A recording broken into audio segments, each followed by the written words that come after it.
Once again, we are here to discuss about collection of data.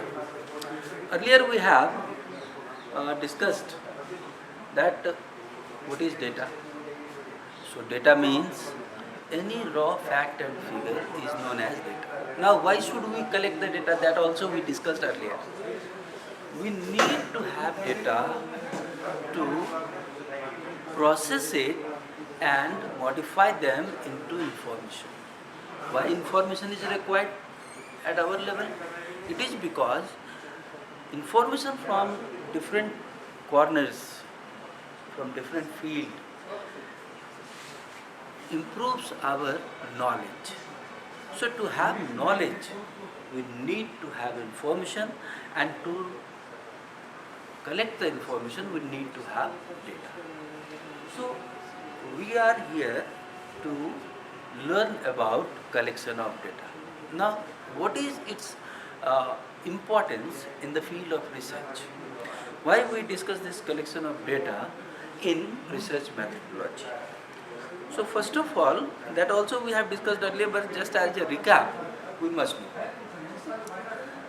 We need to have information about manufacturing. We need to have information about sources of finance. We need to have sources about market. We need to have information about our employees and other business associates.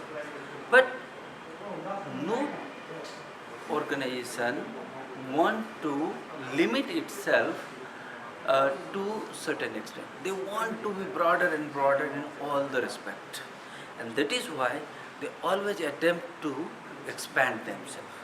Now, when their stake is at larger level, then what happens? To collect information individually from each source, we require much time, and market is competitive. Then what will happen? Today, the information we require, to draw that information, we need to have much time. That is not possible. Why? Because we are running on a pace. Then what will happen? We need to have certain scientific procedure, certain methodology, certain specified techniques by which we can collect this data at a shorter period of time, and then we can process it, and then we can have information. So here in the field of research, we need to learn all those method, processes and procedures by which we can collect the data at a shorter period of time with accuracy and abundance. And that is why this collection of data is important to learn in research methodology. Now the thing is, there are two types of data we have already learned, and that what it is: secondary data and primary data. So there are two types. First is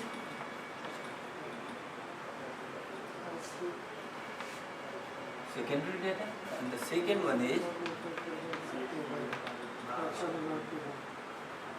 primary.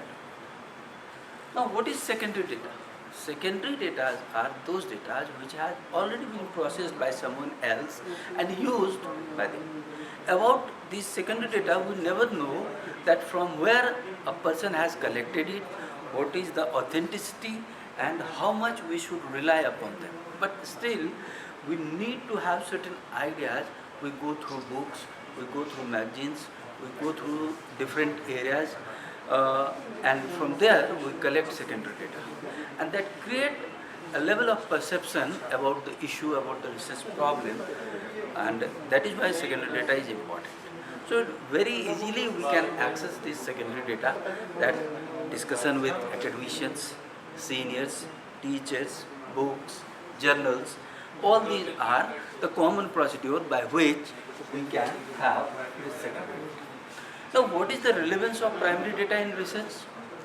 The relevance of primary data in research, that it adds certain unique features. It establishes, it distinguishes your research work from others if you have abundance of primary data. How? Because the primary data is characterized by the sources from where primary data is collected is either identified for the first time by a researcher, or those type of procedures have been adopted. Those procedures have been adopted by which the extraction of data is in newer way. So what will happen? The same resource which was earlier used give us some different data, and that difference create a distinction between my research work and research work done by someone else. So the primary data add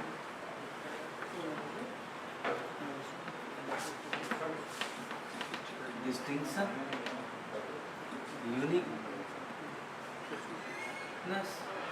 and quality and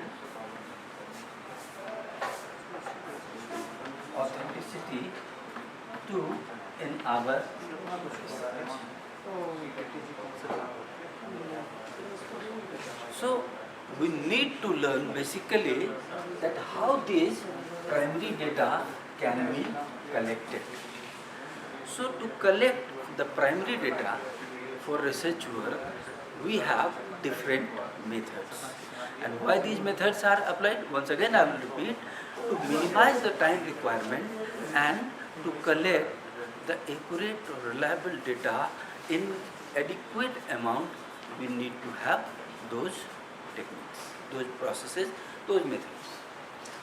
Now this primary data is basically collected through three different methods.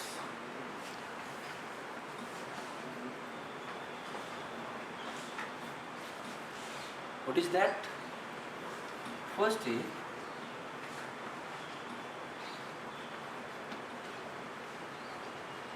survey method. I think that everybody is known and familiar with the word which is called survey. क्या हो रहा है? सर्वे हो रही है. सर्वे में क्या पूछ रहे? अरे पूछ रहे यार कुछ भी. So there is a certain idea about survey that certain questions are being asked from a number of people, and that is known as survey. So the one method is survey method. Second, those people who can respond to them, those objects which can respond to them, this survey method may be applied. But there are certain things, there are certain objects, there are certain individuals who cannot speak. They cannot express, they express themselves, but we are unable to understand their language. And there, what we do? We understand their expressions through some in other way. And there, the another method works, that is called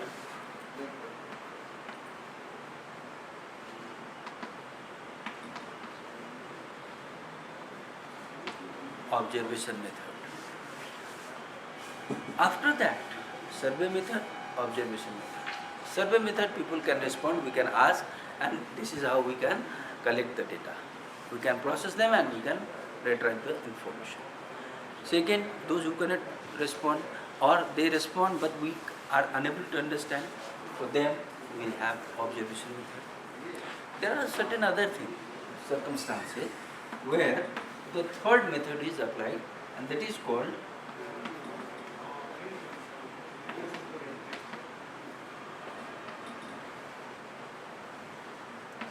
in a very early stage of our discussion, we have discussed about a research approach, and there, if you recall, you would have found we have discussed that there are two approaches. One is quantitative approach and the second one is qualitative approach.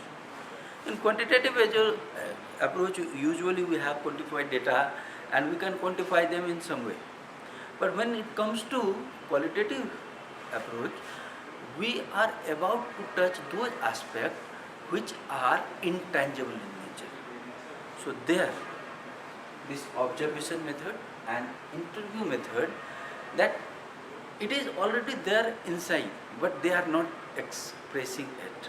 Then if you want to touch that intangible thing, then how we will do it? Unless and until we do not go into deep, we do not get attached with the object, with the individual, and some other way, some other process, we cannot collect those informations, what I mean data. So for them, we are having this interview method. Now there are three methods by which we can have this primary data collection. Still, there is a much difference in nature of sources, and therefore all these broader methods have been further divided into different techniques. Remember, method and technique are two different words and should not be used interchangeably. Method has a broader coverage, technique has a specified coverage. So when I talk survey method, when I talk observation method, when I talk interview method, it has certain broader coverage. But when we are having survey method and we are having certain circumstances where everything cannot be asked, or people do not express, people do not respond in a meaningful way, then what will happen? We will have to apply certain specific techniques. So in survey method, there are two techniques. What are those?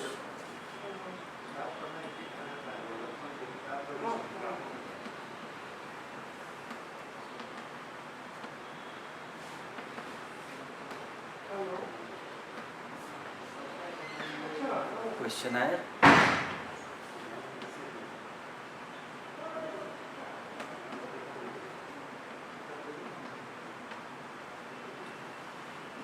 questionnaire method and scheduled technique.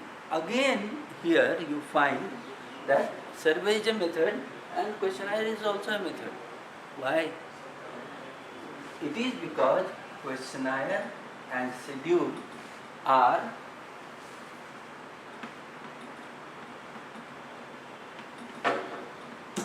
instruments, and these instruments are used in a different circumstances. When questionnaire is to be used, why it is a method? It is because it can be applied, it can be used for mass. You can use it to a mass and you can collect information. But when you compare this schedule,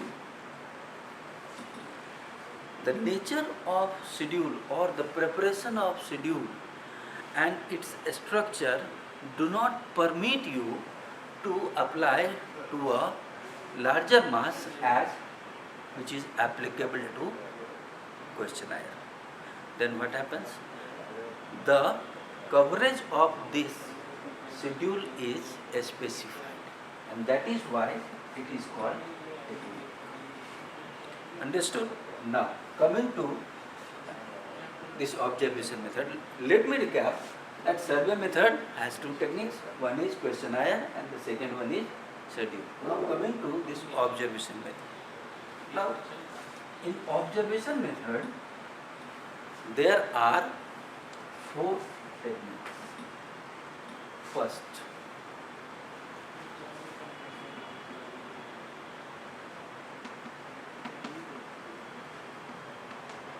participative versus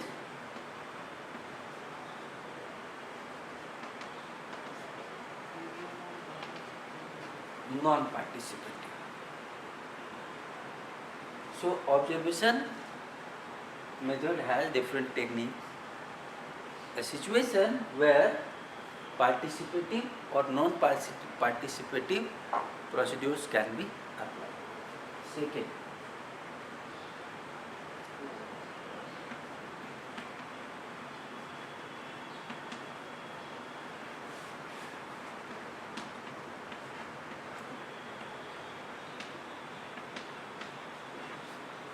disguised versus non-disguised. This non-disguised, somewhere in books you may find, it is also written as open. The third one, which is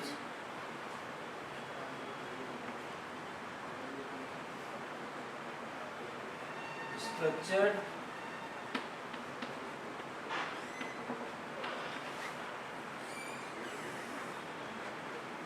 non-structured. So in observation method there are three different techniques which can be applied: participative versus non-participative, disguised versus non-disguised or open, and the second and the last one, that is structured versus non-structured. Now coming to this interview method. Now this interview, what it means? In my concept, interview means viewing someone internally. How you can internally peep into? Unless and until you are not very close to him, you cannot interview. And that is why this interview method is having two types of approaches. One is personal interview, and the second one is impersonal. This impersonal means where you are not personally involved. There, it is the scientific era. There are so many ways you can find out by which you can go, you can talk, you can discuss in length, but still you are not individually, you are not personally involved with someone. So all these are the different techniques by which we can collect this primary data, and we will discuss all about this questionnaire method, schedule technique, participative versus non-participative, disguised versus non-disguised, structured versus non-structured, this personal and impersonal in detail in our next discussion. Thank you so much.